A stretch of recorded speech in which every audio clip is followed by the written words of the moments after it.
ಈ ಭಾಗಕ್ಕೆ ಬಯಲುಸೀಮೆಯ ಭಾಗ ಇವತ್ತು ಕೋಲಾರ, ಚಿಕ್ಕಬಳ್ಳಾಪುರ, ಬೆಂಗಳೂರು ಗ್ರಾಮಾಂತರ ಮತ್ತು ತುಮಕೂರು ಭಾಗಕ್ಕೂ ಕೂಡ ಈ ನೀರು ಅನುಕೂಲ ಆಗ್ತದೆ. ಇದು ಕೂಡ ಸರ್ಕಾರದ ಗಮನಕ್ಕೆ ನಾವು ಸೀರಿಯಸ್ ಆಗಿ ತರಬೇಕಾಗಿದೆ. ಇಲ್ಲದೆ ಹೋದರೆ ಈ ಭೂಮಿ ಮರುಭೂಮಿ ಆಗ್ತದೆ ಅನ್ನೋ ವಿಚಾರವನ್ನು ಕೂಡ ತಮ್ಮ ಗಮನಕ್ಕೆ ತರ್ತಾ, ಇದರ ಜೊತೆಗೆ ಏನಿವತ್ತು ನಮ್ಮ ಅಪ್ಪ ತಾತ ಮುತ್ತಾತ ಕಾಲದಿಂದಲೂ ಕೂಡ ಭೂಮಿಯನ್ನು ನಾವೇನಿವತ್ತು ಉಳಿಸ್ಕೊಂಡು ಬಂದಿದ್ದೀವಿ. ಇವತ್ತು ಏಕಾಏಕಿ ಅರಣ್ಯ ಇಲಾಖೆಯವರು ನಮಗೂ ಅನ್ನೋ ವ್ಯಾಖ್ಯಾನವನ್ನು ಮಾಡ್ತಾ ನಮ್ಮ ಭೂಮಿಯನ್ನು ತೆಗೆದಿಕ್ಕೆ ಬರ್ತಾರೆ. ಆದರೆ ನಾವು ಒಗ್ಗಟ್ಟಿನಿಂದ ಅವನ್ನ ಹಿಮ್ಮೆಟ್ಟಿಸುವ ಕೆಲಸ ನಾವು ಮಾಡಬೇಕಾಗಿದೆ. ಈಗಾಗಲೇ ಆ ಕೆಲಸವನ್ನು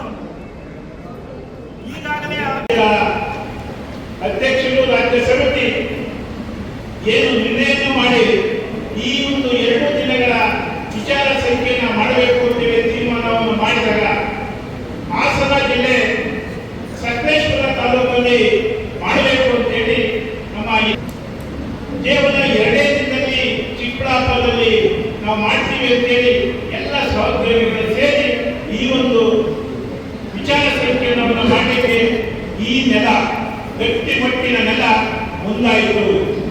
ಏನಿವತ್ತು ಈ ಚಿಕ್ಕಬಳ್ಳಾಪುರ ಜಿಲ್ಲೆ ಭೌಗೋಳಿಕವಾಗಿ 4,05,000 ಹೆಕ್ಟೇರ್ ಭೂಮಿ ಇರುವಂತಹ ಈ ಒಂದು ಭೌಗೋಳಿಕ ಭೂಮಿಯಲ್ಲಿ 1,40,000ರಿಂದ 1,56,000 ಹೆಕ್ಟೇರ್ ಪ್ರದೇಶದಲ್ಲಿ ಇವತ್ತು ನಾವು ಉತ್ಕೃಷ್ಟವಾದಂತಹ ಹಣ್ಣು ಹಂಪಲನ್ನು ಬೆಳೆಯುವಂತಹ ಈ ಒಂದು ನಾಡು. ಈ ನಾಡು ವಿಶೇಷವಾಗಿ ಇವತ್ತು ಒಂದು ಕಾಲದಲ್ಲಿ ದೇಶಕ್ಕೆ ಬೀಡಾಗಿತ್ತು, ಒಂದು ಕಾಲದಲ್ಲಿ ಈ ದೇಶಕ್ಕೆ ಆಲೂಗಡ್ಡೆ ಬೆಳೆಯುವಂತಹ ನಾಡಾಗಿತ್ತು. ಆದರೆ ಇಂದು ಇಡೀ ವಿಶ್ವಕ್ಕೆ ಹೂವನ್ನು ಸರಬರಾಜು ಮಾಡುವಂತಹ ನಾಡಾಗಿದೆ, ಹಣ್ಣು ಹಂಪಲವನ್ನು ಬೆಳೆಯುವಂತಹ ನಾಡಾಗಿದೆ. ವಿಶೇಷವಾಗಿ ಜಮ್ಮು ಕಾಶ್ಮೀರದಲ್ಲಿ ಬೆಳೆಯುವಂತಹ ಆಪಲನ್ನು ಕೂಡ ಈಗಿನ ನಾವು ಬೆಳೀತಾ ಇದ್ದೇವೆ. ಮಲೆನಾಡಲ್ಲಿ ಬೆಳೆಯುವಂತಹ ಅನೇಕ ವಿಧವಾದಂತಹ ಹಣ್ಣುಗಳನ್ನು ಬೆಳೆದು ಇವತ್ತು ಉತ್ಕೃಷ್ಟವಾದಂತಹ ತರಕಾರಿಗಳನ್ನು ಬೆಳೆದು ಏನಿವತ್ತು ಇಡೀ ರಾಷ್ಟ್ರಕ್ಕೆ ಮಾದರಿಯಾದಂತಹ ಈ ಜಿಲ್ಲೆ, ಅದರಲ್ಲೂ ಕೂಡ ನೀರಿನ ವಿಚಾರದಲ್ಲಿ ಇಸ್ರೇಲ್ ಮಾದರಿಯ ರೀತಿಯಲ್ಲಿ ನೋಡಿಸಿಕೊಟ್ಟಿದ್ದೆ ಈ ಒಂದು ಅವಿಭಾಜ್ಯ ಜಿಲ್ಲೆಗಳಂತೇಳಿ ಹೆಮ್ಮೆಯಿಂದ ನಾವೆಲ್ಲರೂ ಕೂಡ ಹೇಳ್ಕೊಳ್ಬೇಕಾಗಿದೆ. ಏನಿವತ್ತು ಐಸಿಎಲ್ ಇರುವಂತಹ ನಮ್ಮ ಆರೋಗ್ಯದ ಸಂದರ್ಭದಲ್ಲಿ ಐಸಿಎಲ್ ಯಾವ ರೀತಿ ನಾವು ಇರ್ತೀವಿ, ಆ ಸಂದರ್ಭದಲ್ಲಿ ಗ್ಲೂಕೋಸ್ ಹಾಕಿ ನಾವೇನು ಉಳಿಸ್ತಾ ಇದ್ದೇವೆ, ಗ್ಲೂಕೋಸಿನ ನಮ್ಮದು. ಅದೇ ರೀತಿ ಈ ಒಂದು ಭೌಗೋಳಿಕವಾದಂತಹ ಭೂಮಿ ಇವತ್ತು ಕಳೆದುಕೊಳ್ಳುವ ಪರಿಸ್ಥಿತಿಗೆ ನಾವು ಬಂದಿದ್ದೇವೆ. ಇವತ್ತು ಅಂತ ಬಂದ್ರೆ ಈ ಜಾಗ ನಾವು ನಿಂತಿರುವಂತಹ ಜಾಗ ಏನಿವತ್ತು ಇದುವರೆಗೂ ನಾವೇನು ಹೇಳಿದ್ವಿ ಅಂತಾರಾಷ್ಟ್ರೀಯ ಮಟ್ಟಕ್ಕೆ ಬೆಳೆಯುವಂತಹ ನಾವು ಇವತ್ತು ಭೂಮಿಯನ್ನು ಕಳೆದುಕೊಳ್ಳುವ ಪರಿಸ್ಥಿತಿಗೆ ನಾವು ಇವತ್ತು ಬಂದಿದ್ದೇವೆ. ಇವತ್ತು ಈ ಚಿಕ್ಕಬಳ್ಳಾಪುರ